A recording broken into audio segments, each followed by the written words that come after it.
The EV3 was the first in a new generation of small electric Kias. If you think that the futuristic looks suggest a step forward from the technology the brand was previously offering with the Niro EV in this segment, you won't be disappointed. Compact EVs have moved on significantly, and if you doubt that, then you need to try this car.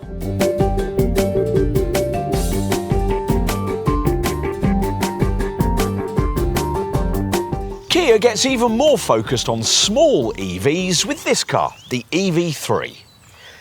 Kia is already very serious about electric cars, and it's about to get more serious still. The eGMP electrified platform it developed for its two most advanced bigger EVs, the EV6 and the EV9, has now been used for the kind of small electric models that will really drive the Korean company's sales forward. It's been re-engineered for 3 more compact electric cars, and this is the first of them, the EV3. As you may be aware, Kia already has a compact EV hatch, the Niro EV, competing in this space against volume electric small models like the Volkswagen ID.3 and the Renault Megane E-Tech. But that Niro is very much an EV/combustion compromise. The Niro range does, after all, also have hybrid and PHEV variants. The EV3, in contrast, has none of the design constraints of having to allow for combustion power, and as a result is a much more serious kind of electric vehicle with more range and greater cabin space, aimed at people also much more serious about the EV switch. If you're still wondering, though, why Kia thinks it needs 2 compact family electric hatchbacks selling in exactly the same segment, then you might be overlooking the fact that the Korean maker's been pursuing this policy for some time. The EV3 arrived in late 2024, just as the marque's slow-selling Seoul EV was being retired from the range. This car, though, is very different and far more competitive proposition than that one, as projected UK annual sales of over 10,000 units suggest that it should be. Some have called this the Golf of EVs. We'd simply call it a new direction for Kia. To find out why, you're going to need the industry's most comprehensive review, the Car and Driving Road Test.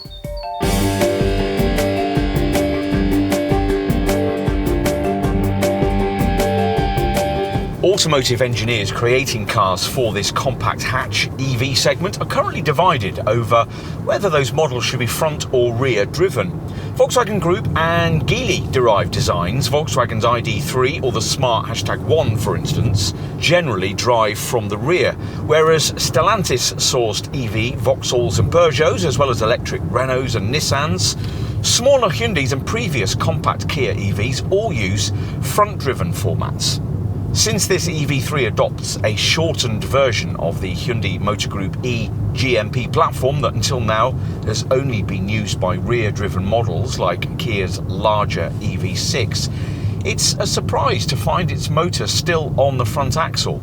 But rear seat and boot space would doubtless have been compromised if it hadn't been. The electric motor in use here will be the same regardless of the flavour of EV3 you happen to choose, producing 201 bhp with 283 Nm of torque. But customers do get a choice of batteries for it to be linked to. The standard range version gets a 58.3 kWh unit, giving a range of 270 miles. The vast majority of UK EV3 customers, though, are going to want the long-range version that we're trying here, which has a bigger 81.4 kWh battery that will take you up to 375 miles between charges in this base Air spec form, or 367 miles with plusher GT line trim. Either way, that's substantially further than most rivals can go, and way further than the smaller 64.8 kWh battery of Kia's other model in this segment, the Niro EV, can manage. That car's limited to just 285 miles. Few EV3 models will be sold with a heat pump though, so you might struggle to replicate its headline figures in the depths of winter. You won't be expecting a car of this kind to be engaging to drive, or at least you shouldn't be anyway. We were impressed though by the relative sharpness of its similarly platformed mid-sized EV6 showroom stablemate, but this EV3 is a rather different confection, not only because its drive comes from a different end. A near 1.9 tonne curb weight is a lot for a car of this diminutive size, around 120 kilograms heavier than a Nero EV, which doubtless contributes to the car's disinclination to corner with much enthusiasm. But the syrupy steering feel won't encourage you to do that anyway. But the EV3 compensates with more important attributes. Body rolls well controlled, helped by all that low down weight, while cornering grip is tenacious and ride quality is excellent, even with bigger rims than the 17-inch ones we're trying here. We're also impressed by the levels of refinement. Not all EVs are as silent as they should be, but you should find this one to be satisfyingly quiet. Or at least you'll find it is until you start to be irritated by the constant binging and bonging of its drive assist systems, the speed limit element of which is fiddly to completely disable. Once you figure out how to live with all these features though, you'll find this a relaxing, journeying companion, whether the need is to commute or to cruise. Ultimate performance doesn't much matter in a car like this. A linear level of drivability is more important, or to put it another way, you don't want to be hurled back in your seat by the torque of the electric motor every time you brush your foot against the throttle. In an EV3, you won't be. For day-to-day driving, you don't really need anything other than the most frugal of the various provided drive modes, Eco. But if you do select the most urgent, Sport, the 62-mile-an-hour Sprint takes between 7.4 seconds and 7.7 seconds, depending on variant. This heavier, bigger battery version is slightly slower, while top speed is 106 miles an hour. There's a My Drive setting that allows you to configure throttle response and steering feel to your taste. The brakes are responsive and beautifully modulated as they transition seamlessly from regen to friction braking. You'll rarely have to use the actual brake pedal if you make proactive use of the effective 3-level steering paddle brake regen system, which in its fiercest setting arrests the car quite urgently when you come off the throttle. This preserves range noticeably around town, where you'll also appreciate the tight 10.4 metre turning circle, which requires only 2.75 turns lock to lock. You won't really want to be towing with this car, but if you did, you'd certainly want this 81.4 kilowatt-hour version, which can pull along a tonne, double the weight of the 58.3 kilowatt-hour version.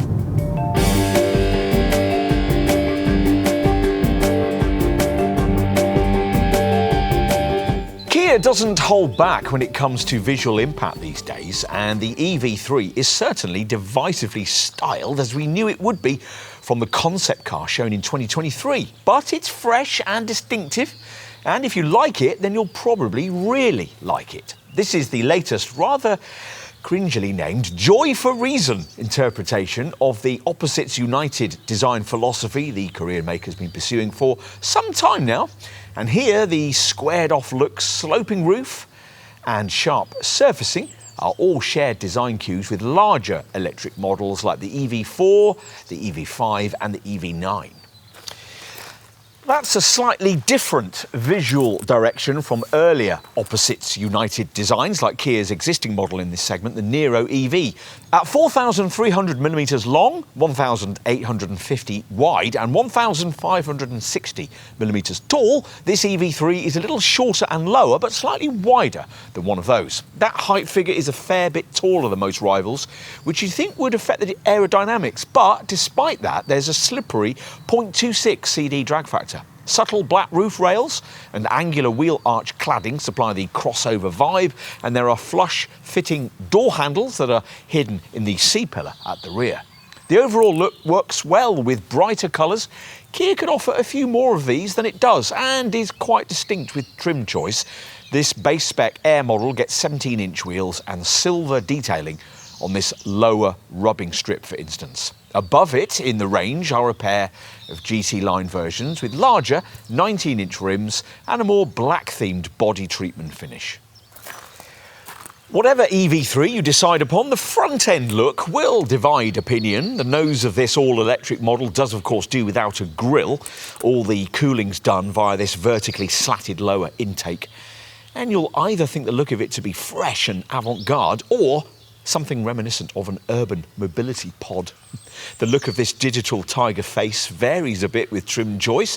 Above the base spec level we have here, these thin, vertically stacked star map LED headlights gain a distinctive small cube illuminating graphic. Active air flaps with air curtains improve aerodynamic efficiency. The rear is almost equally unusual. This narrow tailgate screen sitting above a black trim panel linking narrow LED tail lamp strips that angle downwards into the corners of the car. GT line models also have special treatment at the rear with a triangle wing configuration on the lower bumper. Obviously, what's more important is what you can't see, like the shorter version of the advanced eGMP platform we first saw in the brand's mid-sized EV6. And the slippery, three-dimensional underbody jacket that covers 80% of the underside of the car. Time to consider the cabin. Now, these narrow Tesla-like door handles are a little fiddly to use unless you get them in the automatically activating form that can't be had with this base spec model. And inside, well, Kia says it's tried to achieve a living space feel, though to appreciate that, your living space would have to be dominated by screens, as this one is. As with the EV9 we tried last year, there are 12.3-inch displays for instruments and infotainment, separated by a further 5.3-inch centre screen for the climate system. We can see why you might pay the extra for the slightly sportier-looking two-tone GT line interior treatment with its attractive fabric-wrapped dashboard and softer-touch plastics. The hard plastics and the more basic grey utilitarian vibe you get with this base Air spec aren't particularly appealing. Further up the range, the steering wheel design's also far less ugly than this one. With the two GT line models, there's a slightly different design for this unusual upper and lower tier centre console. Those plusher variants gain a slightly unnecessary slide-out mini table which emerges from this centre armrest. There's no conventional centre stack, part of a slightly quirky approach to design here, which works better in some areas than others. You'll spend ages hunting for the drive mode switch, which hangs off a steering wheel spoke, and possibly for the start button located on the gear selector stalk hidden behind the steering wheel. But these silver strap panels on the doors look trendy. This lower centre console stowage area is supremely practical, and the hidden buttons for screen functions just above the horizontal vents are lovely, but difficult to hit without taking your eyes off the road. Thankfully, in the last couple of years, we seem to have progressed a little from designers thinking every dashboard button has to be eliminated. Here, switches are retained for essential controls like those for climate functions. Instead, the current fad is sustainability, and there's plenty of that in this leather and chrome-free interior, 28.5 kilograms of which is fashioned from recycled plastics, with recycled fabric used for the seats, headliner, armrest and floor mats. Environmental folk interested in all these eco and biodegradable materials can be briefed further on them via a QR code on the dash. We mentioned the instrument display. It's not one of those sophisticated ones that offers endless layout options and full screen mapping, nor, unlike pricier Kias, does it compensate with blind spot view camera screens springing up in the dial spaces. Instead, there are simple boxes for speed and range, separated by a central section that can show either trip data, an EV range guide, tyre pressures, a compass or a drive assist graphic. The central monitor follows the usual Hyundai Motor Group product trend of displaying its home screen either in customisable widgets sections, here we've got navigation, media and EV functions, or if you swipe left you get rows of little icon boxes which include a lot of useful things you'd have to do without on most rival models, like a valet mode, a voice memo system and a section that can deliver results from your favourite sports team. Plus, this screen can link to your calendar, brief you on the weather or give you vehicle diagnostics. Navigation, wireless Apple CarPlay and Android Auto and voice control embellished with embedded chat GPT are all included.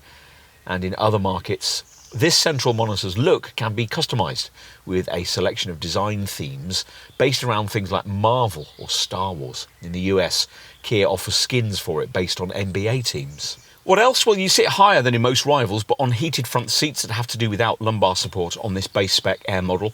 Rear three-quarter vision is slightly compromised by the thick rear C pillars and shallow rear screens, so you're going to need the standard rear sensors and rear view camera.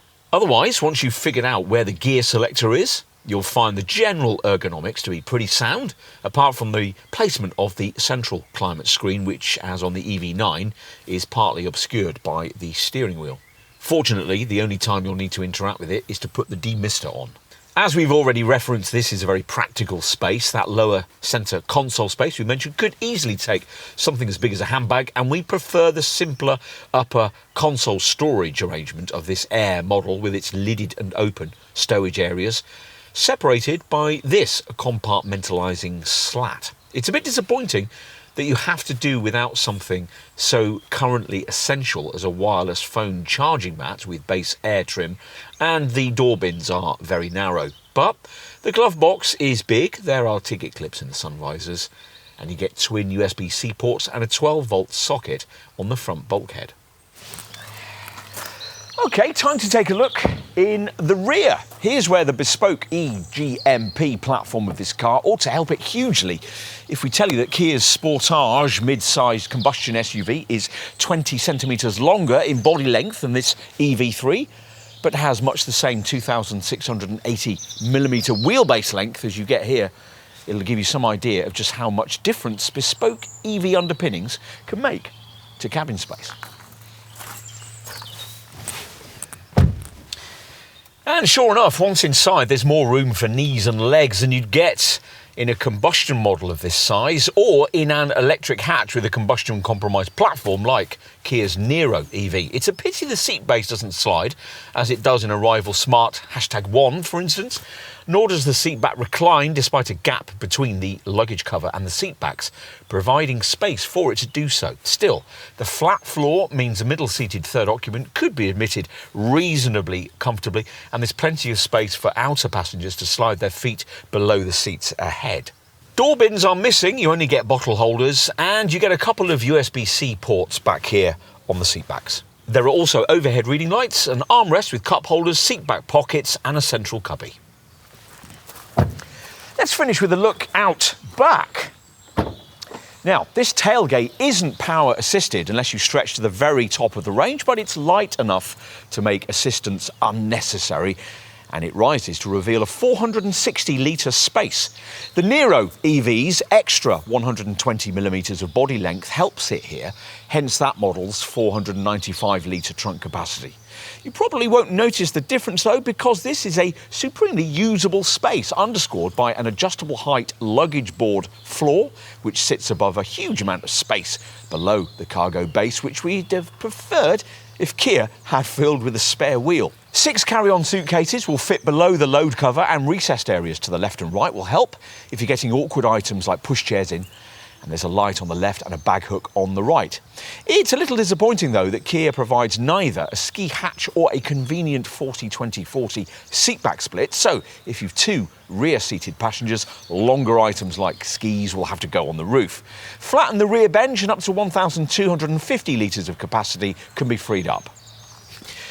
And that's not everything, because, as you'd expect from a car with a bespoke EV platform, there's further frunk room under the bonnet, though not much of it. Still, this 25-litre space should suffice as a home for the charging leads.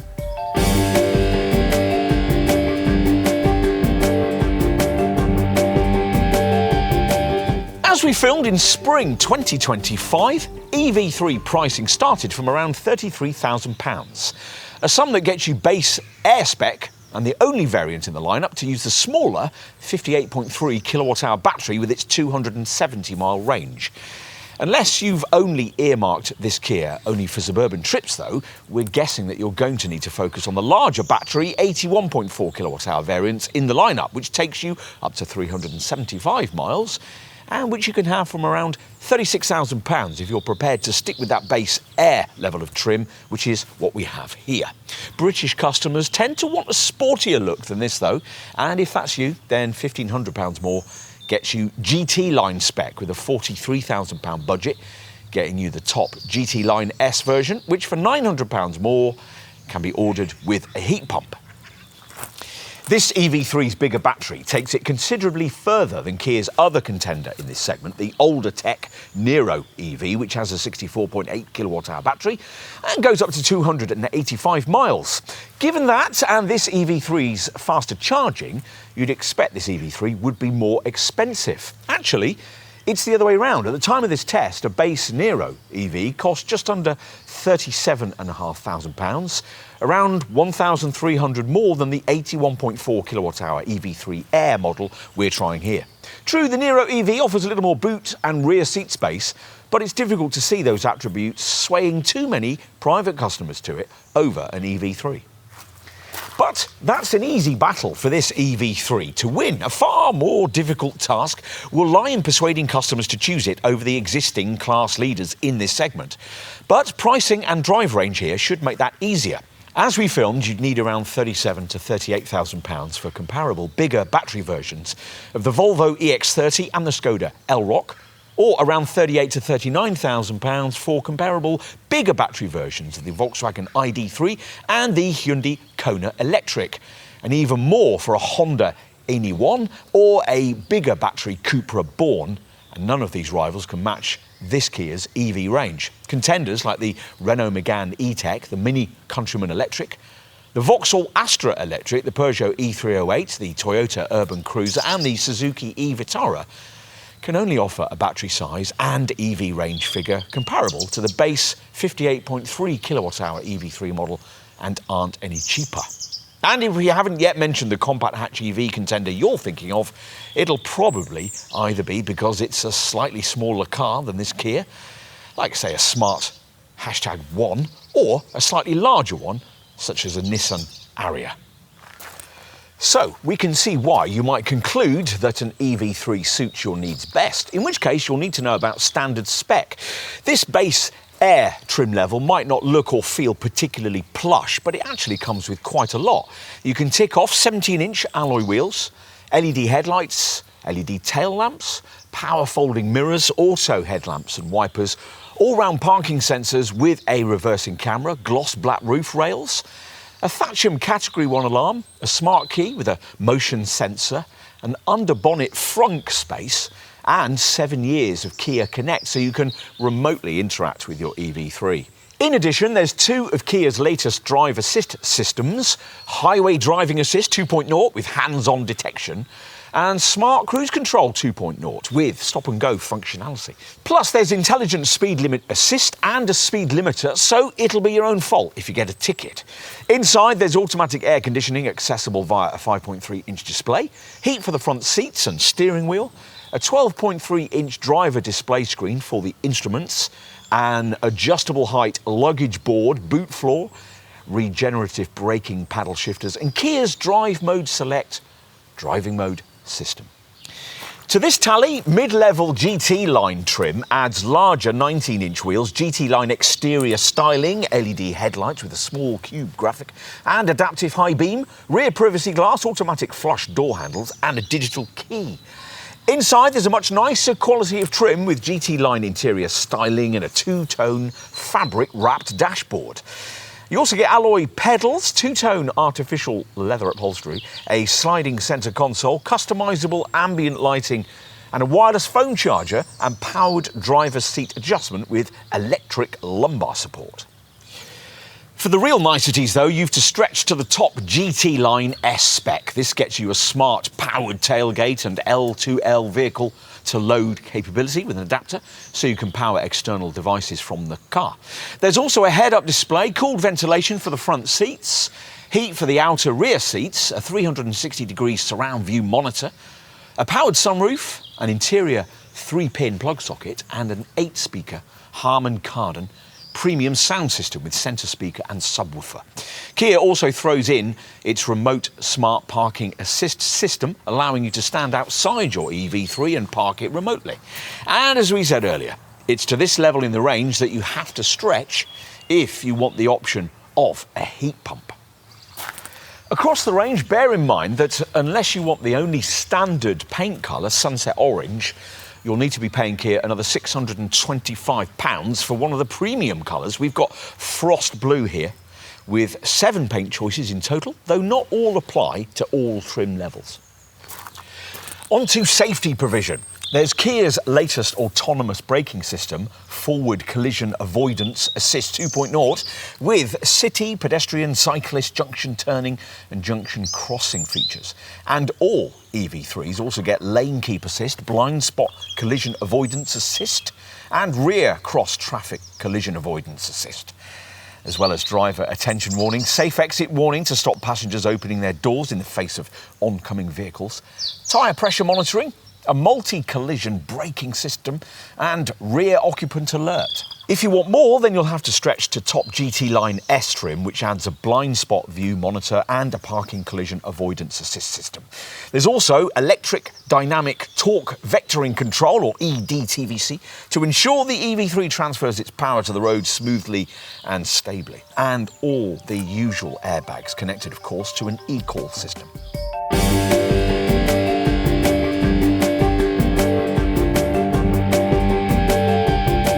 The EV3 is based on much more sophisticated eGMP architecture than the brand's Nero EV.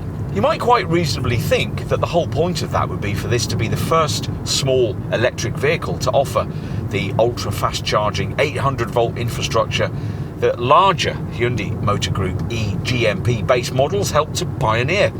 Disappointingly, that's not the case, but thanks to a new generation battery management system, both standard and long-range models claim a 10 to 80% DC charge time of around half an hour. That's despite rather modest charging speeds, 102 kilowatts for the 58.3 kilowatt hour battery and 128 kilowatts for this 81.4 kilowatt hour version. Full replenishment AC charging from a typical 7.4 kilowatt garage wall box needs 8 hours and 45 minutes for the 54.3 kilowatt hour version, or 12 hours and 30 minutes for this 81.4 kilowatt hour variant. Both batteries are warmed by a clever thermally efficient sheath heater with multiple maps for low and high temperature charges. Kia says that because this enables the battery to self-heat at temperatures down to minus 35 degrees C, charge times are significantly lowered and efficiency-killing precipitation of the battery's lithium-ion cathodes is avoided. There's also a battery conditioning mode that can optimise battery temperature when heading to a fast charging station. This can be manually activated or can work automatically linked to GPS data. We gave you the EV range figures in our driving section: 270 miles for the standard range, 58.3 kilowatt hour variants, and up to 375 miles for this 81.4 kilowatt hour long range model. Though you only get that with the base Air spec we're trying here. The figures between 361 and 367 miles for the various GT line trimmed models you're more likely to want. On this test, we've been getting between 3.3 miles per kilowatt hour and 4.6 miles per kilowatt hour, which equates to anywhere between 270 and 350 miles from a charge. To give you some class perspective, this 81.4 kilowatt hour model's WLTP rated EV range figure is around 20 miles more than you get from top 77 kilowatt hour versions of the VW ID3, Cupra Born or Skoda Elroq. We found that this EV3's mileage range figures are significantly affected by ambient temperatures, which makes it disappointing to find that no version of this Kia has a standard heat pump to preserve driving range in winter months. You can't even pay extra for one unless you stretch to the pricey GT Line S version, which is a pity because the clever 4th generation multi-valve heat pump on offer here is very advanced. It not only draws in ambient heat from outside air to aid the climate system, but also combines this with recovered waste heat from the electric motor, which Kia claims is world first. You'll also need GT Line S trim with this car to get V2L or vehicle to load functionality, allowing you to power external devices from the car's battery, and vehicle to home and vehicle to grid capability, allowing you to return unneeded charge energy for use in your home or back to the national grid. You can monitor your ongoing frugality via an EV section of the centre screen. This gives you a range prediction readout and allows you to monitor how energy is being used, and of course set charging times, which you can also do via the Kia Connect app. There's also a plug and charge system you can activate, where authorization happens automatically when connecting up at a plug and charge compatible DC charging station. Service intervals are every 2 years or 24,000 miles, whichever comes first. We'd suggest you buy into the available 3-year or 30,000 mile service plan available at point of purchase. A vehicle diagnostics section of the centre screen allows you to oversee maintenance issues. What else? Well, insurance groupings start at 32E for the 58.3 kilowatt hour Air model, or 34E for this 81.4 kilowatt hour Air variant. It's Group 35E for the GT Line version and Group 36E for the GT Line S variant. As with all EVs, benefit in kind taxation is super low, rated at 3%, as we filmed in the 2025-2026 tax year. And though you'll now have to pay the London congestion charge in your EV and VED car tax, you're still exempt from London ULEZ charges if those apply. Residual value predictions suggest that after 3 years and 36,000 miles, an EV3 will hold on to just over 50% of its original purchase price, which is excellent by class standards, ahead of both the VW ID3 and the Cupra Born. As usual with the Kia, this one comes with a 7-year warranty, the longest available from any brand, without servicing requirement caveats, cover that's transferable to future owners. In addition, the EV3's battery is covered by its own 8-year, 100,000 mile warranty to 70% of original capacity.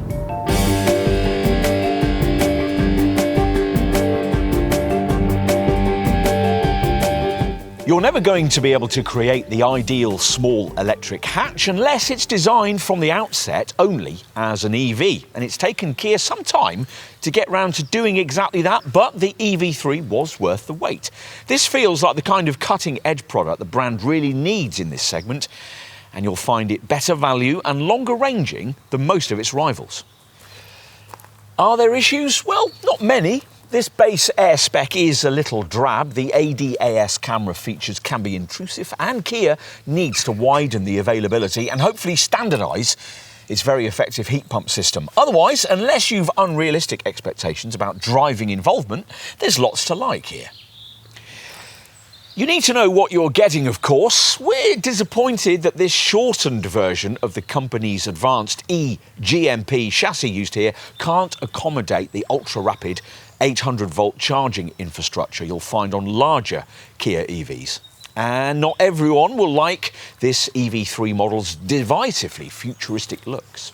But if you do, and you're browsing in this segment, we think this is a car you simply can't ignore.